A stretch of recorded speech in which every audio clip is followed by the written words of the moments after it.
صدري ويسر لي أمري واحلل عقدة من لساني يفقهوا قولي رب يسر ولا تعسر وتمم بالخير.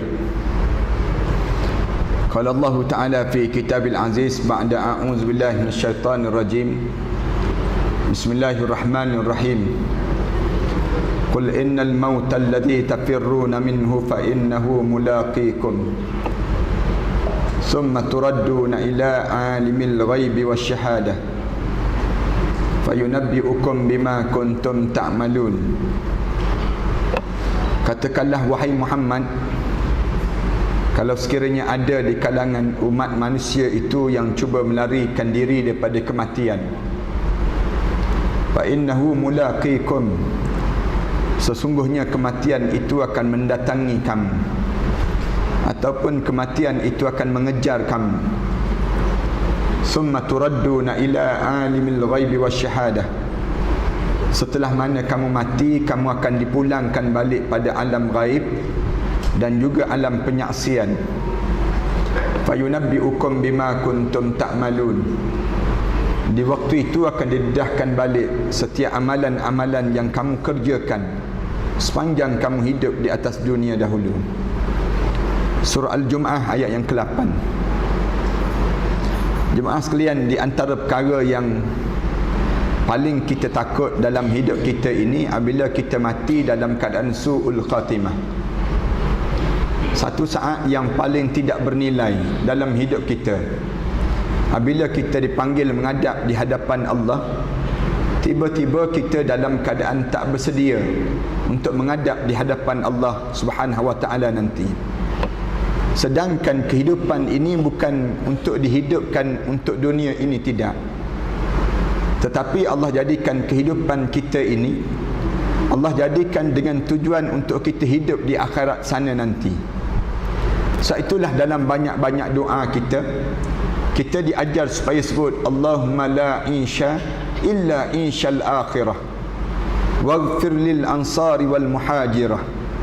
Ya Allah, saya tak nak hidup kecuali hidup saya yang paling bernilai di akhirat nanti. Ya Allah, tolonglah ampunkan segala dosa ansar wal muhajirah, orang-orang ansar dan juga muhajirin. Kenapa kita diajar supaya kita diingatkan tentang lepas pada kita hidup ini? Kita diajar supaya ingatkan tentang mati. Kerana hidup kita ni tidak kekal dengan dunia. Berkebetulan pula umur umat Muhammad ini Allah tak jadikan sepanjang umur umat terdahulu. Umur umat terdahulu semua Allah jadikan panjang-panjang masa mereka hidup. Nabi Nuh AS usianya sepanjang 950 tahun. Tuan-tuan baca dalam kitab, Nabi Adam AS usianya sampai 1000 tahun lebih. Manakala umat Muhammad, umur kita sekejap saja kita hidup. Umru ummati baina sittin wa sab'in. Umur umat Muhammad ini, umur umat aku ini di antara 60 tahun hingga 70 tahun.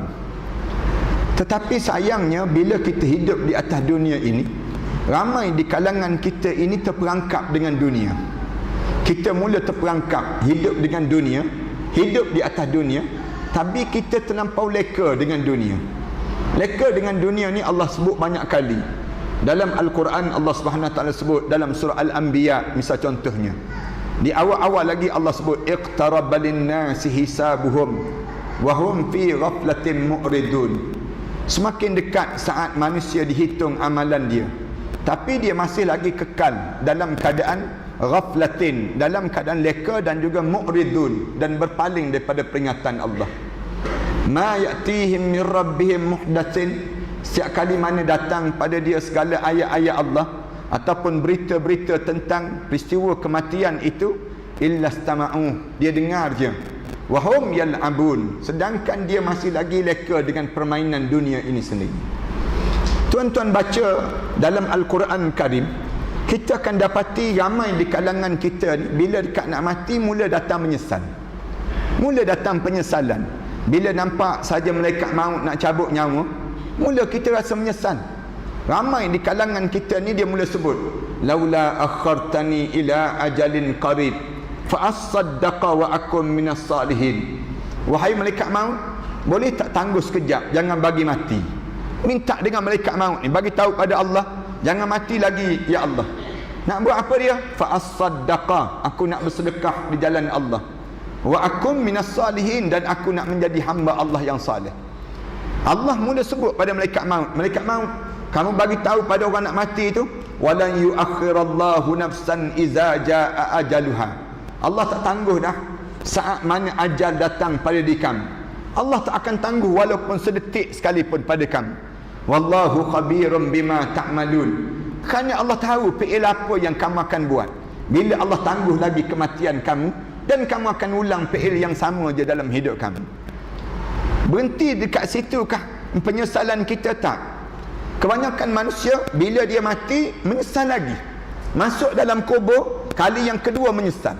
Bila masuk saja dalam kubur, setiap di kalangan kita ni kita dah rasa dah saat mana malaikat mula cabut nyawa kita. Kita mula rasa di saat mana orang usung jasad kita. Kita boleh rasa saat mana jasad kita turun ke dalam liang lahat. Bila kita nampak di hujung kaki kita berdiri dua orang malaikat Munkar dan Nakir, lalu di waktu tersebut kita dah nampak dah bau dah tanah depan muka kita, dengar dah bagaimana cacing-cacing yang bergerak di bawah telinga kita. Kebanyakan mulut manusia akan sebut, qala rabbirji'un, wahai Tuhanku, hidup balik aku di atas dunia ya Allah. Rabbirji'un, ya Allah, hidup balik ya Allah. Tak nak mati ya Allah, tak nak mati. Rabbirji'un, nak hidup balik. Allah jawab pada malaikat, malaikat, kamu tolong bagi tahu pada orang mati ni, orang yang dalam kubur ni, kalla, sekali-kali tak akan berlaku. Innaha kalimatun huwa qailuha. Mulut kamu je yang kamu sebut, yang kamu nak hidup balik. Mulut je yang sebut kamu nak hidup balik. Sedangkan wa min waraihim barzakhun ila yaumi yub'atsun. Sedangkan kamu akan melalui saat barzakh sampailah kamu dibangkitkan balik di akhirat nanti. Menyesal kali yang kedua. Menyesal kali kedua, kenapa? Kerana kita tak bersiap. Tak bersiap untuk menghadap depan Allah. Dalam hidup kita ni, ramai di kalangan kita, dia ingat ke bahawa dia tak akan mati. Dia ingat ke dalam hidup dia ni, dia akan kekal selama-lama atas dunia. Ramai di kalangan kita ni, bila tengok malaikat maut, mula dia menyesal. Bila masuk dalam kubur, mula penyesalan kali kedua. Tak berhenti menyesal kali kedua. Kali yang tiga menyesal lagi. Menyesal lagi kali yang tiga. Bila menyesal? Bila tuan-tuan bangkit balik di padang mahsyar nanti, orang Tasik Kundang ini, orang yang kawasan ini ni, kawasan Sungai Buloh misal contohnya, semua bangun. Bila bangun saja bergerak, berjalan menuju pada mahsyar Allah. Waktu mana berjalan pada mahsyar nak pergi pada Baitul Maqdis, nak sampai di padang Arafah tersebut, mulut masing-masing tengok. Allah tunjuk, walau tara izil mujrimuna nakisu ru'usihim inda rabbihim. Ketika mana Allah pertontonkan balik setiap apa yang berlaku suasana di pada mahsyar Allah, mulut kita ni mula sebut, Rabbana absarna, wahai Tuhan kami nampak dah. Wa sami'na, kami dengar dah ya Allah. Farji'na, balik semula kami ke dunia ya Allah. Na'mal salihan, kami nak buat balik amal salih ya Allah. Inna muqinun, sekarang kami dah mula yakin ya Allah. Tuan-tuan, Allah dia nak tunjuk sayang pada umat Nabi Muhammad sallallahu alaihi wasallam, supaya kita tak menyesal bila kita sampai kematian nanti. Allah kurniakan kita bulan Ramadan, tuan-tuan. Ramadan ni bulan untuk bukan kita bersiap untuk menyambut hari raya, tidak. Ramadan ni jangan kita nampak bulan pesta makan, tidak. Ramadan ni bukan bulan untuk bazaria, tidak. Ramadan ni bulan untuk kita bersiap saat kita menghadap di hadapan Allah Subhanahu wa taala nanti. Ramadan kita kena anggap setiap kali mana kita berada dalam bulan Ramadan, malam ni malam ke-25 pula kita berada dalam bulan Ramadan, anggap malam ni merupakan malam terakhir dalam hidup kita, yang kita tak akan jumpa lagi bulan Ramadan yang tahun yang akan datang. Bila kita anggap ni bulan Ramadan yang terakhir dalam hidup, tentu kita akan buat yang terbaik dalam hidup kita. Kenapa kita kena rasa demikian? Kerana kalau tuan-tuan baca dalam Quran, tuan-tuan akan dapati ramai di kalangan kita yang masuk dalam kubur, berbeza-beza keadaan di kalangan kita. Saya sebut sikit pada tuan-tuan, nak gambarkan dalam Quran, Allah cerita ada 4 kelompok manusia yang macam kita masuk dalam kubur. Ada 4 golongan manusia. Tuan-tuan jangan jadi 3 golongan. Tetapi jadilah golongan yang keempat. Golongan yang pertama ni siapa? Golongan yang mati dalam keadaan buat zalim pada dirinya sendiri. Ini kelompok yang pertama yang ramai di kalangan kita mati dalam keadaan demikian. Innal ladzina tawaffahumul malaikatu zalimi anfusihim. Allah sebut orang yang dimatikan oleh malaikat Allah dalam keadaan dia buat zalim pada dirinya sendiri. Kita tanya, ada ke orang yang buat zalim pada diri sendiri? Ustaz, ada ke orang yang atas dunia ni buat khianat pada diri sendiri? Biasa kita dengar orang buat khianat pada orang lain. Mana ada orang yang buat khianat pada diri sendiri? Tak. Ulama-ulama kata ada. Ramai manusia yang hidup dalam keadaan buat khianat pada diri sendiri. Siapa yang buat khianat pada diri sendiri? Orang yang dengar azan tapi dia tak datang sembahyang. Dia buat khianat pada diri sendiri. Orang yang dia ada orang alim di kawasan dia, tapi dia tak tumpang ilmu daripada orang alim tersebut. Dia sedang buat khianat pada dirinya sendiri. Siapa yang buat zalim pada diri sendiri? Orang yang bangun pada waktu malam sekadar buang qada hajat saja, kemudian dia kembali tempat tidur dia, dia tak sembahyang sunat walaupun 2 rakaat. Orang yang buat zalim pada diri sendiri, dia ada duit yang banyak, suatu hari dia mati dalam keadaan dia tak sempat untuk berinfak di jalan Allah. Siapa yang buat zalim pada diri sendiri? Ada kan ramai di kalangan kita. Biasa kita berjumpa dengan ibu-ibu yang disebut, Ustaz, anak saya ni bagus Ustaz, mencuri tak, menipu tak, berzina tak, minum arak tak, sembahyang pun tak, puasa pun tak, dipanggil. Hidup sebetak dipanggil. Anak saya ni bagus, memang dia tak buat khianat pada orang. Di mana curi barang orang, mana dia nipu hak orang. Tapi dalam masa yang sama, dia sendiri tak buat benda yang disuruh oleh Allah. Zalim dalam hidup sendiri. Zalim ni siapa? Dalam hidup kita sendiri. Tuan-tuan, di antara contoh orang zalim pada diri sendiri, bila kita mati, masuk dalam kubur dalam keadaan kita tak boleh baca Al-Quran Karim. Tuan-tuan jangan tak boleh baca Al-Quran Karim, tuan-tuan. Saya nak pesan betul-betul pada orang kawasan, jangan ada di kalangan kita yang tak boleh baca Al-Quran Karim. Kalau tuan-tuan tak boleh baca Quran, tuan-tuan pastikan tuan-tuan tak mati, tuan-tuan. Tuan-tuan jangan bagi mati, tuan-tuan. Kalau tuan-tuan tak boleh baca Quran, tuan-tuan mati dalam keadaan tak boleh baca Quran, confirm tak lepas menghadap depan Allah nanti. Tak lepas, tak percaya cuba mati, tak percaya. Nak sebut lepas ke tak lepas? Bila kita mati masuk dalam kubur je, mereka tanya terus, Quran boleh baca? Quran boleh baca? Tak boleh. Kamu buat apa di atas dunia? Allah tanya terus, kamu buat apa di atas dunia? Aku bagi umur kamu 30 tahun, 40 tahun, 50 tahun, 60 tahun, 70 tahun kamu hidup tergagak-gagak, tak boleh baca Quran. Kenapa kamu tak boleh baca Quran? Quran tak boleh baca? Tak boleh. WhatsApp boleh je. WhatsApp boleh, Quran tak boleh baca. Tidakkah dia mati dalam keadaan buat zalim pada diri sendiri? Zalim pada diri sendiri ni ramai. Bila masuk dalam kubur, mereka tanya terus, qalu fima kuntum, kenapa kamu mati macam ni? Mereka tanya balik, kenapa kamu mati macam ni? Dia jawab terus, qalu kunna mustad'afina fil ard. Malaikat, aku hidup atas dunia dahulu tak sempat. Malaikat tak sempat, berkejaran, banyak kerja atas dunia, tak sempat nak baca Quran, tak sempat nak menuntut ilmu, tak sempat dalam hidup kita nak belajar dan nak belajar. Mereka tanya balik, qalu alam takun ardullahi wasi'atan fatuhajiru fiha, tidakkah Allah telah jadikan bumi itu luas untuk kamu? Mengapa susah sangat ke kamu nak berhijrah di atas dunia dahulu? Faulaika ma'wahum jahannam, kesudahan mereka ialah disediakan neraka jahannam, wasa'at masira, dan neraka seburuk-buruk tempat yang Allah sediakan untuk orang demikian. Na'udzubillah min dzalik. Minta jauh daripada Allah, daripada kita mati macam ni. Dan jangan mati golongan kedua. Orang yang kedua di kalangan manusia yang mati ni siapa? Yang mati dalam keadaan kosong amalan menghadap depan Allah. Orang yang masuk dalam kubur, tengok-tengok kanan, kiri, belakang, depan, kosong amalan. Allahu Akbar, tuan-tuan. Ramai di kalangan kita yang masuk dalam kubur ni kosong amalan, tuan-tuan.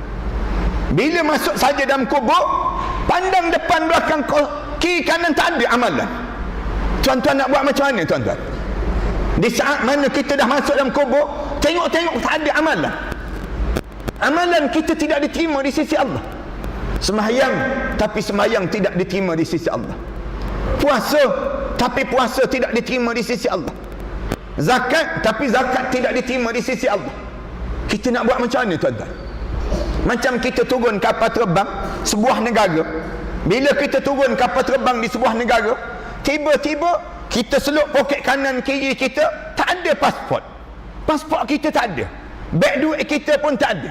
Tak ada pengenalan diri. Cari beg kita pun tak ada. Agak-agak tuan-tuan nak buat macam mana? Turun sebuah negara. Kita buatlah contoh turun di Korea Utara, senang ceritanya. Kita turun kapal terbang di Korea Utara, tiba-tiba tak ada beg duit. Pasport tak ada. Beg luggage kita pun tak ada. Agak-agak kita nak buat macam tu baru dunia baru. Ni bukan turun di negara Korea Utara ni, turun di negara akhirat. Turun dalam kubur. Bila turun dalam kubur saja, tiba-tiba kosong amalan. Allah sebut dalam Quran, "Qul hal nunabbi'ukum bil akhsarina a'mala." Nak tak wahai Muhammad, kamu kabarkan pada manusia yang mati masuk dalam kubur, akhsarina a'mala, kosong amalan dia menghadap depan Allah. Kenapa kosong? Alladzina dhalla sa'yuhum fil hayatid dunya. Dia membiarkan perjalanan hidupnya penuh dengan kesesatan di atas dunia dahulu. Sesat di atas dunia. Tak masuk ajaran sesat tapi sesat. Tak menjadi pengikut ayah pin tapi sesat. Mati dalam keadaan sesat. Alladzina dhalla sa'yuhum fil hayatid dunya. Orang yang biarkan perjalanan dia hidup sesat sepanjang hidup di atas dunia. Kita tanya balik, sesat kat mana Ustaz? Boleh sesat ke kita? Ya, sesat. Kat mana sesat? Ulama kata 3 tempat yang biasa kita sesat. Yang pertama, kita sesat di atas dunia dalam pegangan. Orang kita tersilap pegang, pergi berpahaman dengan pahaman nasionalis. Dia berpahaman dengan pahaman sekularis. Dia berpahaman dengan pahaman pluralism. Orang pluralism agama. Sesat ni hidup ni. Silap pegang, dia tak terima dengan Islam. Tak percaya dengan Islam. Sekarang ni kan kita dengar ramai mana orang kita yang berpahaman LGBT, yang berpahaman dengan pahaman-pahaman pelik-pelik sekarang.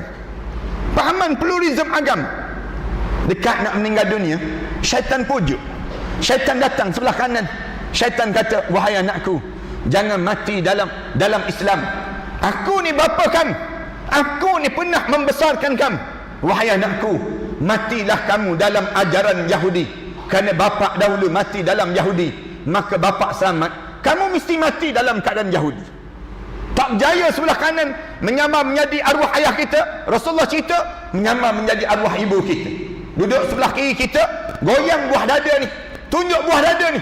Wahai anakku, jangan mati dalam Islam, matilah dalam Kristian.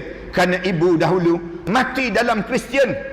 Buah dada inilah, susu inilah yang pernah menyusukan kamu waktu mana kamu kecil-kecil dahulu. Nak sebut la ilaha illallah payah para hadirin sekalian. Nak sebut la ilaha illallah ni susah.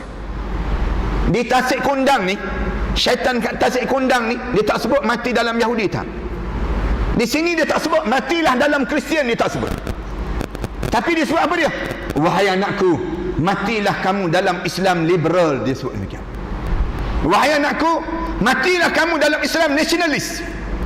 Matilah kamu dalam Islam demokrat. Matilah kamu dalam pahaman-pahaman yang sesat ini. Orang kita tak boleh mengucap. Tak boleh mengucap ni, jangan main-main tuan-tuan. Rasulullah sebut, "Man qala la ilaha illallah fi akhir umurihi dakhala al-jannah." Siapa yang boleh sebut la ilaha illallah di akhir kehidupan dia, dijamin dia masuk dalam syurga Allah Subhanahu wa taala. Tapi senang ke nak sebut la ilaha illallah? Tak senang. Tak mudah nak sebut. Susah nak sebut la ilaha illallah. Kenapa? Kerana sesat dalam pegangan. Sesat dalam pegangan ni ramai di kalangan kita yang sesat. Ni yang pertama sesat. Kita tak percaya pada Islam. Bukti kita tak percaya pada Islam kat mana? Orang kita tak percaya pada ekonomi Islam. Ekonomi Islam orang kita tak percaya. Sosial Islam orang kita tak percaya. Sistem sosial Islam orang kita tak percaya. Undang-undang Islam orang kita tak percaya. Dia dah orang Islam tapi dia kata tak boleh. Kita kata jom kita ikut syariat Islam, tak boleh. Masyarakat majmuk disebut demikian. masyarakat majmuk kan?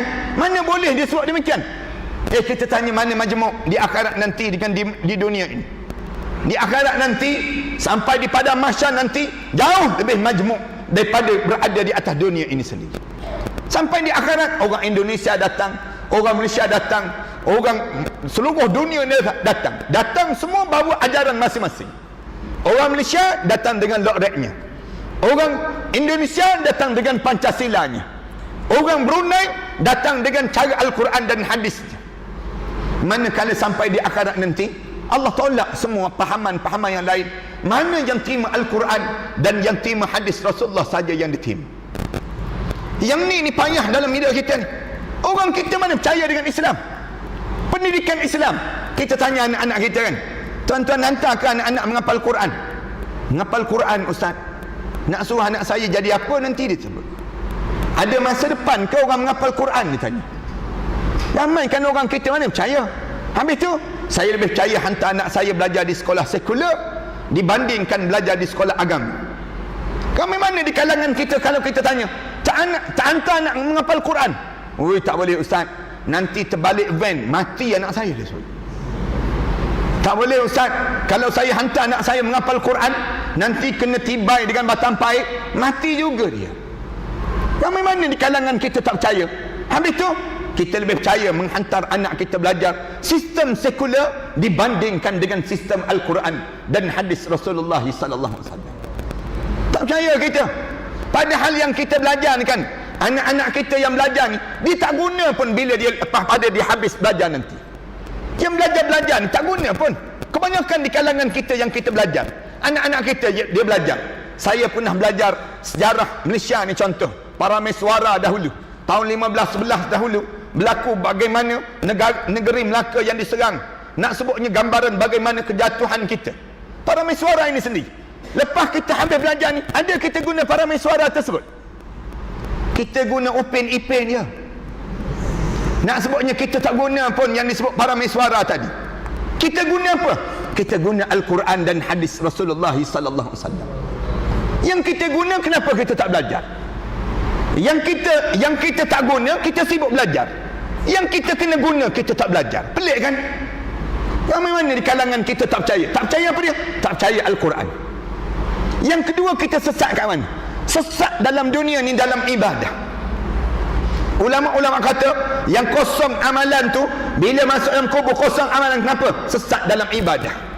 Kat mana ibadah kita sesat? Solat. Ramai di kalangan kita tinggal solat.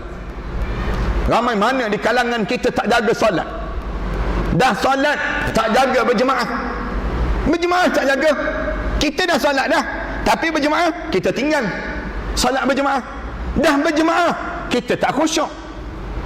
Nah, solat berjemaah, patutnya bila kita solat berjemaah kita jadi khusyuk. Tak. Kenapa kita tak khusyuk? Ni malam 25 Ramadan ni kan, kalau kita solat dengan Rasulullah dan sahabat-sahabat, kita dengar tangisan dan esakan tangisan je. Malam 25 Ramadan ni tak ada ruang di masjid-masjid ni, semua penuh dengan orang. Orang semua datang. Saya ingat saya belajar di Mesir dahulu. Malam 27 Ramadan datang salat berterawih dengan Syekh Muhammad Jibril di Masjid Amr bin As, masjid sahabat Rasulullah yang mula buka di kota Mesir ini. Semayang malam 27 Ramadan, nak semayang terawih. Datang pukul 10 pagi, dapat saf yang ke-7. Saf yang ke-7. Kita tengok ramainya orang. Kita ni jangka ingat saf yang pertama pukul 10 pagi. Nak semayang terawih pukul 9 malam, saf yang ke-7. Tempat kita ni datang pukul 9 malam, saf yang pertama lagi tak. Nak sebutnya bezanya kita. Kenapa jadi demikian? Kita ni kan, saya ni semayang, waktu mana semayang terawih ni, malam 27 Ramadan tu hampir 1 juta orang datang. TV buat siaran langsung ni. Malam khatam Al-Quran, malam 27 Ramadan, malam 25, malam 27, malam 29 ni malam yang padat di masjid-masjid. Orang datang semua ni. Imam Syekh Muhammad Jibril, bukan malaikat Jibril, Syekh Muhammad Jibril nama dia. Dia salat, dia baca ayat juzuk amma je, baca juzuk amma je. Amma yatasaalun, abasa wa tawalla. Kemudian baca ayat ni, Makmum sebelah saya ni Arab ni, keta ni, keta ni, menangis, menangis. Menangis ni, bila imam baca ni tak berhenti menangis. Sampai baca sabbihisma rabbikal a'la. Saya ingat lagi, imam baca sampai illa masya Allah. Dia mengeta tu, keta ni, bum, tumbang tu jatuh, jatuh tu, rebah dia tu, bingkah bangun. Allahu Akbar, semayang semula. Takutnya kepada Allah Subhanahu Wa Taala. Kita ni rebah juga tertidur dah rupa-rupanya. Beza kita dengan mereka. Kenapa? Kerana sembahyang kita tidak jadi rasa nikmat dalam solat kita. Kenapa solat kita tak jadi nikmat, tuan-tuan? Sebab dunia kita besar, akhirat kita kecil. Dunia kita ni terlampau besar dalam dada kita. Kita ni malam 25 Ramadan membayangkan balik kampung, membayangkan makan kuih raya, membayangkan saat-saat berhari raya. Kita dah mula bayang. Orang lain sibuk dengan Lailatul Qadar, kita Lailatul Qamdar dipanggil demikian. Sibuk kita dengan cara demikian, tak rasa nikmat. Kenapa kita tak rasa nikmat demikian? Jawabnya kerana dunia kita besar, sesat dengan dunia. Angkat takbir tadi, semayang tadi, imam baca waqad nazzala alaikal kitab. Sungguhnya waktu mana Allah turunkan pada kamu Alkitab, Al-Quran Karim. Faqad Allah sebut mereka ni istihzi'a bihim. Mereka ni main-main terhadap tersebut. Lalu Allah kata apa dia? Fala taqudu ma'ahum hatta yakhudu fi hadisin ghairi. Kamu jangan duduk dengan orang yang mempelekeh-lekehkan ayat Allah. Jangan kamu bersama dengan mereka. Fala taqudu ma'ahum hatta yakhudu fi hadisin ghairi.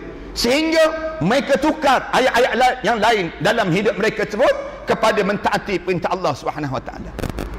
Kalau kamu duduk juga, innakum idzam misluhum, kamu akan jadi bagaikan mereka pula. Allah ajar, jangan kamu bersama dengan orang yang buat maksiat.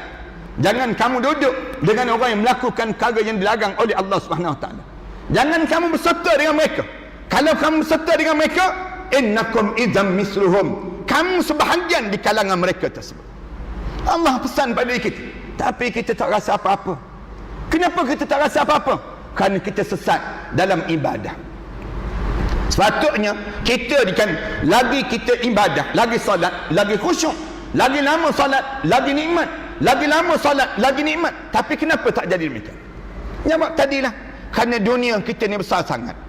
Yang lebih malang lagi, dalam hidup kita, hafalan Al-Quran, bacaan Al-Quran kita tak boleh, dan hafalan kita pun tak bertambah. Al-Quran kita mana menambah pun ayat-ayat kita. Menghafal kita ni kurang hafalan. Orang kita mana nak menghafal ayat Quran? Ayat sama je yang kita hafal. Inna a'tayna, inna anzalna. Bila solat dengan orang rumah sampai waladdallin amin tu, orang rumah boleh agak dah. Ni inna a'tayna, ni inna a'tayna. Kita pun baca inna a'tayna kal kausar. Orang rumah kat belakang katakan dah kata. Ayat itulah dulu, kini dan selama-lamanya. Ayat sama je kita. Tak bertambah-tambah. Umur kita sedang bertambah. Masa kita semakin dekat dengan kematian. Tapi tak ada perubahan. Kenapa tak ada perubahan? Jawabnya kerana kita tak rasa bagaimana nikmatnya akhirat. Dan kita rasa nikmatnya dunia menenggelamkan nikmat akhirat dalam hidup. Tuan-tuan jangan jadi macam tu, tuan-tuan. Kalau kita salat dengan Rasulullah di akhir-akhir Ramadan ni kan, tuan-tuan perhati, sahabat-sahabat cerita Rasulullah menangis je, menangis je dalam doa Rasulullah, dalam solat Rasulullah. Sujud ni menangis, qiyam ni menangis. Sahabat-sahabat cerita, Huzaifah ibn Yaman dia cerita, aku solat dengan Rasulullah satu malam. Bila aku solat pada satu malam dengan Rasulullah, di rakaat yang pertama Rasulullah solat baca surah Al-Baqarah. Semayang ni baca surah Al-Baqarah. Aku dengar surah Al-Baqarah. Huzaifah kata 100 ayat mesti Rasulullah rukuk. Tak, Rasulullah bagi habis 286 ayat tadi.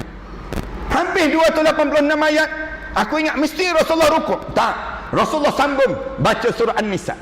Habis 176 ayat lagi dalam surah An-Nisa.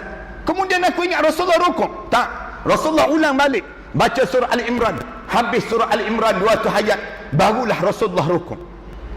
Selama mana Rasulullah rukuk? Selama mana Rasulullah qiyam tadi. Kemudian Rasulullah i'tidal. Selama mana Rasulullah i'tidal? selama mana Rasulullah rukuk tadi. Allahu Akbar. Kita ni kalau solat dengan Rasulullah lah, rasa malam tu balik jalan mengangkang tak kena raya. Taubat nasuha kita. Sambil-sambil balik itu taubat nasuha kita. Kita semayang dengan tu imam baca panjang sikit je. Sabbihisma rabbikal a'la je nak marah lah. Pak Imam, inna a'tayna je Pak Imam disebut. Tak pun inna anzalna disebut. Tak rasanya nikmat. Diri lama waktu mana kita qiyam. Biarlah lama sikit. Sembahyang tarawih ni biar lama sikit. Kenapa berdiri lama? Nak suruh berdiri singkat daripada mahsyar Allah nanti. Berdiri lama di atas dunia ni, sambil kita berdiri tu, kita niat, ya Allah, janganlah aku berdiri lama juga di akhirat nanti, ya Allah. Satu kalau kita lenguh sambil berdiri, jangan kita cepat nak balik. Sembahyang sambil duduk atas kerusi. Ambil kerusi duduk. Saya tengok masjid ni ada kerusi yang disediakan kat belakang. Boleh je duduk atas kerusi. Sembahyang atas kerusi boleh tak boleh? Boleh. Sembahyang sunat je. Sembahyang tarawih. Lenguh sambil atas kerusi, duduk bersila. Sembahyang sambil bersila boleh. Boleh tak boleh? Boleh. Sembahyang sambil bersila. Kalau bersila pun tak boleh. Sesak dada ni makan banyak sangat tadi. Pantang sendawa, keluar cendol sebiji dia. Duduk pun tak boleh, baring je. Sembahyang tarawih sambil baring. Cuma tak dibuat orang lah. Kalau buat juga orang mandang atas bawah. Dia ni malam besok mesti bantal peluk ni. Orang dah lama dah bagi salam, tak bagi salam lagi dia. Nak sebutnya bolehnya pada kita. Jangan tak solat. Tinggal 4 malam lagi pada kita. Tinggal 4 malam. Saya sentiasa sebut, di mana-mana saya sebut, saya menginginkan sangat nak melihat ayah-ayah dan ibu-ibu yang usia 60 tahun ke atas sepatutnya tak balik lagi ke rumah. Duduk je di masjid ni, i'tikaf di masjid. Jangan balik lagi. Mungkin ini Ramadan terakhir dalam hidup ayah-ayah dan ibu-ibu. Patutnya kita yang umur 60 tahun ke atas ni tinggal kat masjid je. Duduk kat masjid je. Tidur, bangun, makan, minum, jalan dalam masjid je. Selama 10 hari. 10 terakhir Ramadan. Sebagaimana yang dibuat oleh Rasulullah sallallahu alaihi wasallam. Bila nak balik? Malam raya baru balik. Malam raya kita balik. Sampai 10 terakhir ni i'tikaf. Jangan biarkan kosong rumah Allah ini. Jangan kita ingat biasa bulan Ramadan ini dengan bulan-bulan yang lain. Masa inilah masa yang terindah dalam hidup kalian. Kalian akan mengenang dan mengingatkan saat-saat indah ini bila kita berada dalam syurga Allah nanti. Bila dalam syurga Allah nanti, kita akan cakap, kita dulu kan malam 25 Ramadan kita sempat dengan ceramah Ustaz Ahmad Dasuki. Dia akan cakap sama-sama ahli syurga. Ahli syurga ni dia akan berbicara. Seronok kita. Masa itulah kita sempat, kita kuatkan masa tersebut. Ahli syurga dia akan bercakap sesama ahli syurga bila dalam syurga nanti berbicara tentang keindahan saat berada dalam bulan Ramadan Al-Mubarak ini sendiri. Ni nak kita nak ambil kesempatan. Yang kedua ni jangan sesat dalam ibadah. Orang kita ramai sesat dalam ibadah. Dan yang ketiga, sesat dalam hidup ni di sudut akhlak. Akhlak kita sesat. Lagi tua lagi kasar bahasa. Lagi tua lagi suka mencarut. Lagi tua lagi suka caci maki. Jangan jadi demikian. Jangan biarkan mulut kita bercakap lagi tentang dunia. Lagi berusia, lagi kita ni banyak zikir dan menyebut akhirat Allah. Yang muda, jangan sibuk nak tulis dalam Facebook. Tulisan-tulisan yang menghina dan mencaci di antara satu sama lain. Jangan biarkan kita di kalangan orang-orang yang sedemikian rupa. Orang yang nak caci orang, ikut dia lah. Dia nak caci apa pun. Kerja dia nak maki orang, caci, nak mencaci, nak lagakan orang dan sebagainya. Pedulikan kita dengan dia. Yang penting kita dengan Allah, biar betul. Jaga akhlak. Dalam hidup kita ni, jangan sampai rosaknya akhlak kita. Akhlak dalam tulisan. Ada orang kita ni tulis tulisan-tulisan yang hodoh. Mencaci maki para alim ulama, menghina para alim ulama, menjatuhkan peribadi orang dan sebagainya. Kita hina di kalangan sama kita. Akhirnya siapa yang untung? Orang bukan Islam bersorak-sorai. Bagus. Orang Islam kelahi. Lagi berkelahi orang Islam, lagi untung kami. Kerana dengan perkelahian kamu tersebut, kami boleh memerintah di atas kekalahan di kalangan sesama Islam itu. Inilah yang dikendaki oleh musuh-musuh Islam. Yang ni yang kita diajar supaya samakan diri kita. Jangan kita mati dalam keadaan golongan kedua. Jangan juga mati dalam keadaan golongan yang ketiga yang masuk dalam kubur. Siapa dia yang mati masuk dalam kubur? Yang berani terang-terangan membuat dosa dan melakukan perkara mungkar di atas dunia ini. Allah sebut golongan yang ketiga ni, falamma nasu ma dzukiru bih, ketika mana mereka lupa segala peringatan Allah, fatahna alaihim abwaaba kulli syai', Allah buka segala pintu maksiat yang dia nak buat. Kita pelik dengan orang ni. Ada kan orang yang berani terang-terangan tak puasa, dia meniaga di bazar Ramadan, dia sendiri tak puasa, dia tak puasa. Saya ternampak 2-3 orang peniaga-peniaga, saya ternampak mereka hisap rokok ni, hisap rokok waktu mana mereka berjalan membawa barangan dagangan, waktu mana nak pergi bazar Ramadan. Nak kata orang bukan Islam, nampak muka orang Islam. Dia buat apa? Dan dia beritahu pada saya berapa ramai di kalangan kita yang meniaga, dia meniaga di bazar Ramadan, dia sendiri tak jaga syariat agama. Dia tak jaga syariat agama. Patutnya dia kena jaga, tapi dia tak jaga. Dalam masa yang dia tak jaga tersebut, kalau kita tegur dia, kamu ni kenapa kamu buat macam ni? Kamu tak takut neraka ke? Peduli apa aku dengan kau, disebut.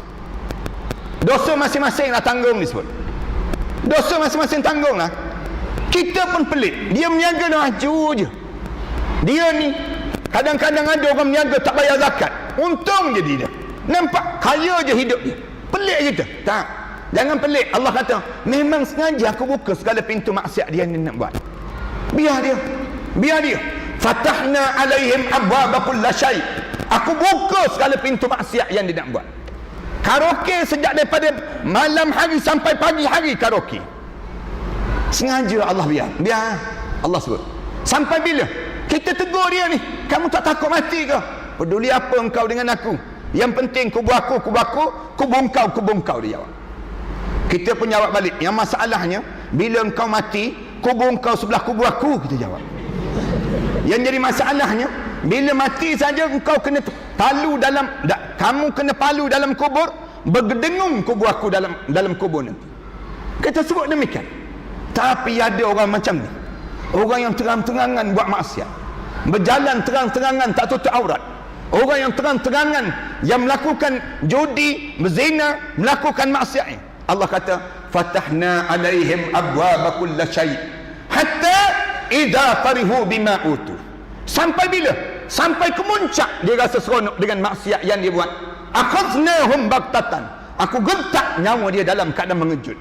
Fa izahum mublisun, lalu dia mati dalam keadaan mengejut, menghadap di hadapan Allah Subhanahu wa taala. Jangan jadi golongan ketiga, jadilah golongan yang keempat yang disebut dalam Quran, innal ladzina qalu rabbuna Allah, orang yang hidup dia, mulut dia sentiasa sebut Tuhan kami ialah Allah, summa istaqam, kemudian dia bertahan dengan Islam, ikut je syariat agama. Kita ni kan dengar je perintah Allah, bulan Ramadan ni datang, bulan Syawal nanti lagi datang, hidup kita ni lagi soleh, lagi semakin dekat, semakin umur kita panjang, lagi semakin dekat kita dengan Allah. Summa istaqam, kita bertahan dengan agama ini. Bila dekat nak meninggal dunia, tatanazzalu alaihimul malaikah, malaikat ni mula turun dekat diri kita. Malaikat ni akan pujuk kita. Malaikat kata apa dia? Allah takhafu, kamu jangan rasa takut. Wala tahzanu, kamu jangan rasa duka cita. Wa abshiru bil jannati allati kuntum tu'adun, kabar gembira terhadap syurga yang telah disediakan oleh Allah, yang telah dijanjikan oleh Allah pada diri kamu tersebut. Inilah balasan yang Allah jadikan pada kita, dan kita harap bila kita masuk dalam bulan Ramadan ini, kita menjadi golongan yang keempat ini.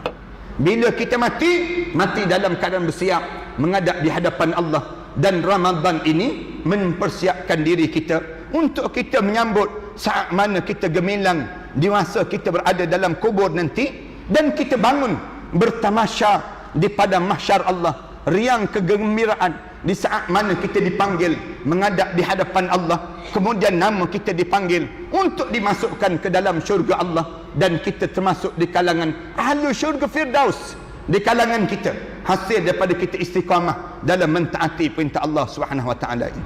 Tuan-tuan, kita dah berada pada kemuncak ini. Tuan-tuan jangan tinggal, teruskan lagi buat amal ibadah.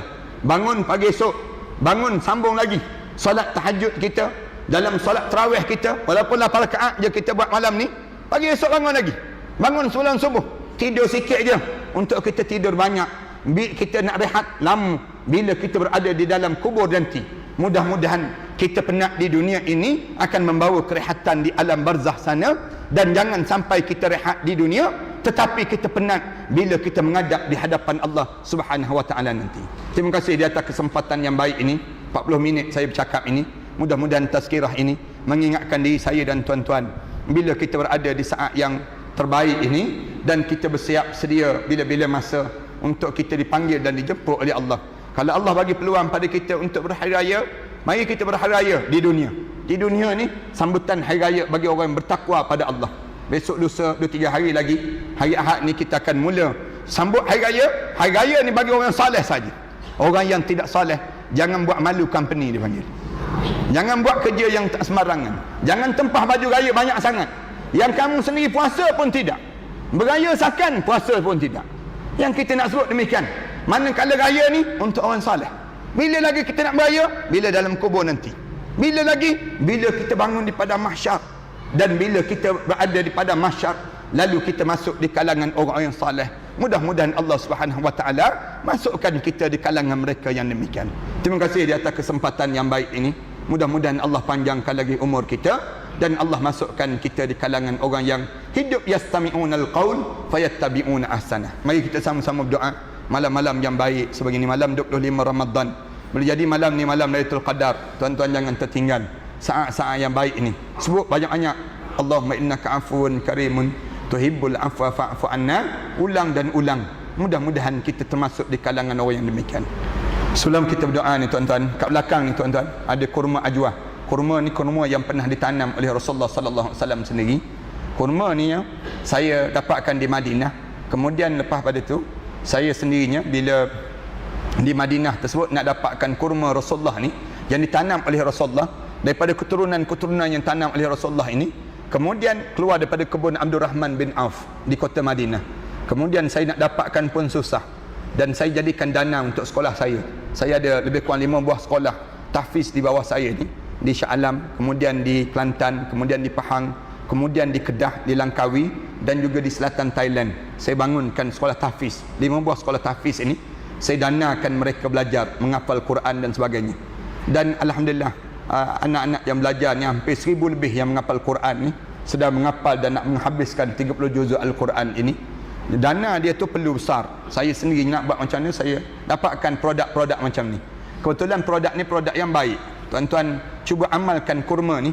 Rasulullah kata siapa yang makan kurma ni 7 biji setiap pagi, dia makan 7 biji, dia terbatal 2 perkara pada diri dia. Yang pertama sihir-sihir yang masuk dalam badan. Yang kedua racun yang masuk dalam badan kita ni sendiri. Kita kan makan beras beracun, kemudian kita makan daging pun beracun, sekarang ni sayur pun beracun, banyak racun sangat. Ada orang yang makan kurma ni, dia amalkan 7 biji setiap pagi, pulih penyakit yang disebut kanser yang dialami dalam badan mereka sebut. Cuba tuan-tuan amalkanlah.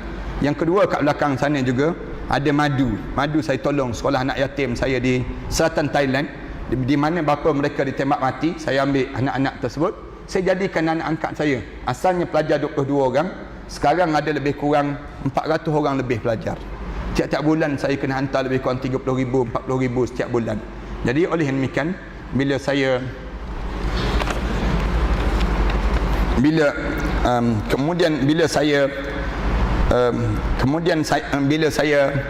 tolong anak yatim tersebut, anak-anak tersebut membesar, saya nak buat macam saya dapatkan, saya suruh mereka bela lebah tersebut hasilkan madu tersebut mereka letak depan mereka sujud selama lebih kurang 3 jam setiap pagi.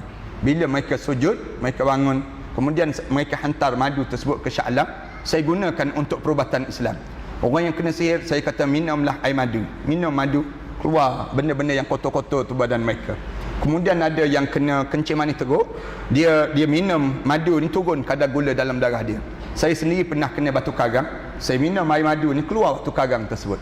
Betul lah dalam hadis Rasulullah sebut, alaikum bil asal, biasakan hidup kamu dengan makan madu, kata Rasulullah. Makan madu ya, bukan bermadu, makan madu panggil. Satu-satunya madu yang kita bawa balik ke rumah orang, rumah senyum je. Bawa balik madu satu lagi, belakang parang lah jawapan dia ni. Madu ni sendiri ni. Ada satu lagi kurma majul daripada Jericho yang dijual. Ini adalah sepenuhnya hasil pertanian petani muslim di Palestin. Ada kurma majul daripada Jerusalem juga, daripada Baitul Maqdis ini. Dan pembungkusan juga dibuat di sana. Kemudian dia buka peluang pekerjaan pada rakyat Palestin, menjanakan pendapatan. Jualan kurma ni, majul ni daripada Palestin ni untuk Palestin juga.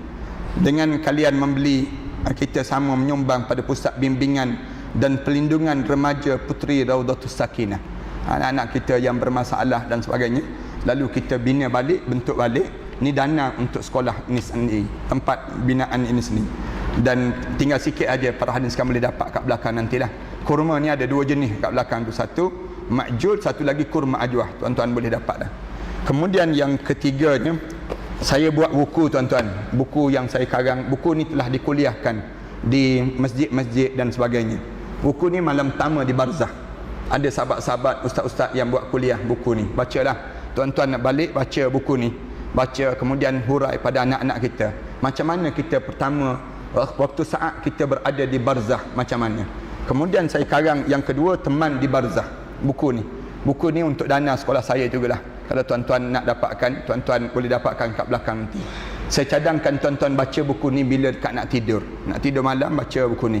Biasa orang kita nak tidur, baca WhatsApp kan. Dia suka baca WhatsApp dan sebagainya. Jadi malam-malam lepas pada ni, baca buku ni. Ataupun buku ni pula, kita nak ziarah sahabat-sahabat kita yang sakit. Bawa buku ni.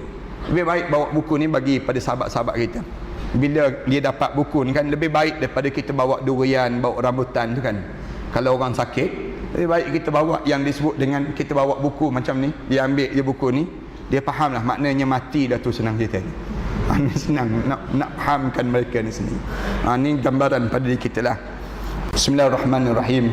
Alhamdulillahirabbil alamin. Wassalatu wassalamu ala asyrafil anbiya wal mursalin wa ala alihi wa sahbihi ajma'in. Allahumma ighfir dhunubana wa liwalidina warhamhuma kama rabbayna saghira wal jami'il muslimin wal muslimat wal mu'minina wal mu'minat al ahya'i minhum wal amwat. Allahumma taqabbal minna salatana wa du'aana wa qiyamana wa ruku'ana wa sujudana wa tammim taqsirana ya Allah, innaka antat tawwabur rahim. Allahumma barik lana bi syahri Ramadan al-mubarak. Allahumma ja'alna min ibadikas salihin waj'alna min ibadikal mukhlasin. Rabbana 'alaika tawakkalna wa ilaika anabna wa ilaikal masir. Allahumma waffiqna bi lailatul qadr. Allahumma waffiqna bi lailatul qadr. Allahumma waffiqna bi lailatul qadr. Allahumma innaka 'afuwun karimun tuhibbul 'afwa fa'fu 'anna. Rabbana atina fid dunya hasanah wa fil akhirati hasanah wa qina adzaban nar. Sallallahu ala Muhammad wa ala alihi wa sahbihi wasallam. Alhamdulillahirabbil alamin.